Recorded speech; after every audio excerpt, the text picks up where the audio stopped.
नमस्ते, मैं हूं तिवारी सूर्य प्रकाश। आप देख रहे हैं विश्व रक्षित हिंदुस्तान। आंध्र प्रदेश से अलग होने के बाद तेलंगाना राज्य में तिरुपति की तरह कोई बड़ा मंदिर न रहने के चलते केसीआर सरकार यादगिरिगुट्टा के लक्ष्मी नरसिम्हा स्वामी मंदिर को भव्य रूप दे रही है। स्वर्ण मंदिर की रूपरेखा लिए तैयार हो रहा यह मंदिर जल्द ही देश भर के भक्तों के लिए आकर्षण का केंद्र बनने जा रहा है। पेश है इसी पर एक खास रिपोर्ट। आजाद भारत के इतिहास में पहली बार ही पूर्ण सरकारी खर्च से निर्मित हो रहा विशाल देवालय है यादाद्री, जिसे लक्ष्मी नरसिम्हा स्वामी मंदिर के रूप में जाना जाता है। तकरीबन 1200 करोड़ रुपयों की लागत से पुनः निर्मित हो रहे इस देवालय का जो रूप आपने पहले कभी देखा था, वह अब पूर्ण रूप से बदल चुका है। प्राचीन काल में निर्मित देवालय की भांति इसे बड़ी ही भव्यता के साथ आधुनिक पद्धति से निर्मित किया जा रहा है। पूर्ण रूप से काले पत्थर से निर्मित देश में ही ये पहला देवालय है। प्राचीन शिल्पकला मूर्तिकला को अपनाते हुए बनाए गए इस देवालय का वर्तमान रूप बड़ा ही अद्भुत नजर आ रहा है। मंदिर के द्वार के पास आकर्षणीय पद्धति से हाथी, सिंह, वैष्णव मूर्ति, पौराणिक चिन्हों, अष्टभुज मंडपों के साथ साथ राजगोपुर का निर्माण एक ओर किया गया है, तो दूसरी ओर मंदिर के बाहर ब्रह्म उत्सव के लिए विशाल प्रांगण भी निर्मित किया गया है। काकतीय, पल्लव, चोला, विजयनगरम राजवंश के समय जो मूर्ति कला अपनाई गई थी, उसे ध्यान में रखते हुए यहाँ देवताओं की मूर्तियों को स्थापित किया गया है। एक अनुमान के मुताबिक मंदिर निर्माण के लिए 2 लाख टन पत्थरों का उपयोग किया गया है। प्राचीन काल में जहाँ इस तरह के देवालय के निर्माण के लिए सालों लग जाते थे, तो वहीं आज आधुनिक पद्धति द्वारा सिर्फ 5 साल में इस अद्भुत विशाल देवालय का पुनः निर्माण साकार हो पाया है।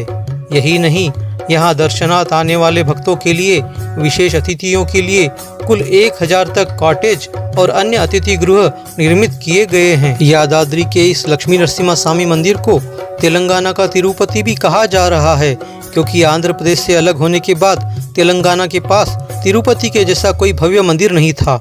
मंदिर के लोकार्पण को लेकर भी काफ़ी बड़े पैमाने पर योजना बनाई जा रही है। तेलंगाना के मुख्यमंत्री इसके लोकार्पण समारोह को हर तरह से भव्य रूप देना चाहते हैं।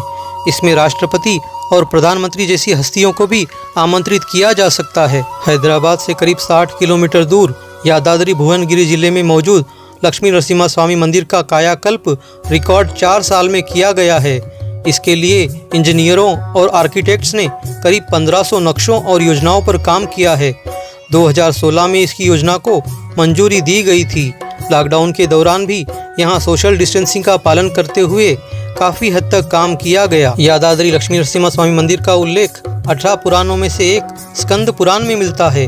हजारों साल पुराने इस मंदिर का क्षेत्रफल करीब 9 एकड़ था। मंदिर के विस्तार के लिए जमीन का अधिग्रहण भी किया गया।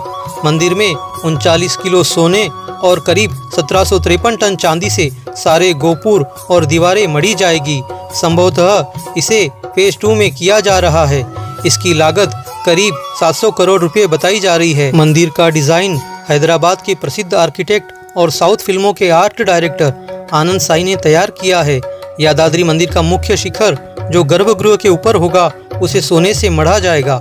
करीब 32 लेयर वाले इस शिखर को सोने से मढ़ने के लिए एजेंसियों की मदद ली जा रही है।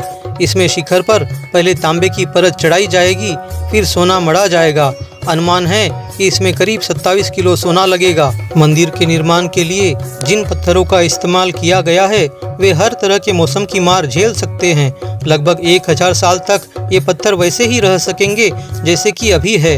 इस बात का विशेष ध्यान रखा जा रहा है। यह मंदिर पहाड़ी पर मौजूद है और इस पहाड़ी को कोई नुकसान ना हो, इसका विशेष ध्यान रखा गया है और इस बारे में विशेषज्ञों की सलाह भी ली गई है। इस मंदिर के पूरा होने के बाद सरकार यहाँ भारी संख्या में पर्यटकों के आने की उम्मीद कर रही है। मंदिर तक पहुँचने के लिए हैदराबाद सहित सभी शहरों से जोड़ने के लिए 4 लेन सड़कें तैयार की जा रही है। मंदिर के लिए अलग से बस डिपो भी बनाए जा रहे हैं।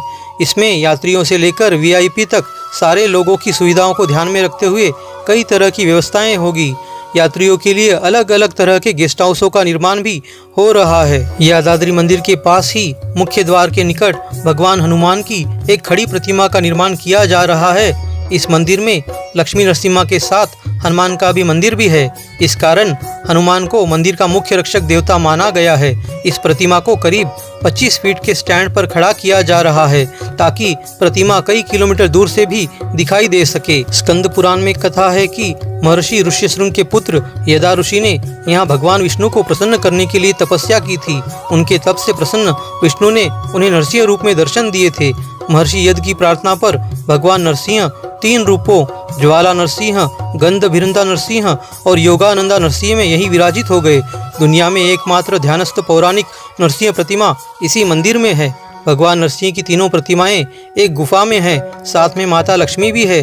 करीब 12 फीट ऊंची और 30 फीट लंबी इस गुफा में भगवान की तीनों प्रतिमाएं मौजूद है। इसके साथ ही आसपास हनुमान और अन्य देवताओं के भी स्थान है। मंदिर का पुनर्निर्माण वैष्णव संत चिन्नजीयर स्वामी के मार्गदर्शन में किया गया है। मंदिर का सारा निर्माण कार्य आगम शास्त्र, वास्तु और पंचरथ शास्त्रों के सिद्धांतों पर किया जा रहा है, जिनकी दक्षिण भारत में काशी मान्यता है। इस गुफा में एक साथ 500 लोग दर्शन कर सकेंगे। कुल मिलाकर देखा जाए, इस मंदिर की भव्यता और विशेषताओं को देखने के बाद हर कोई इसके दर्शन करने के लिए उत्सुक नजर आ रहा है।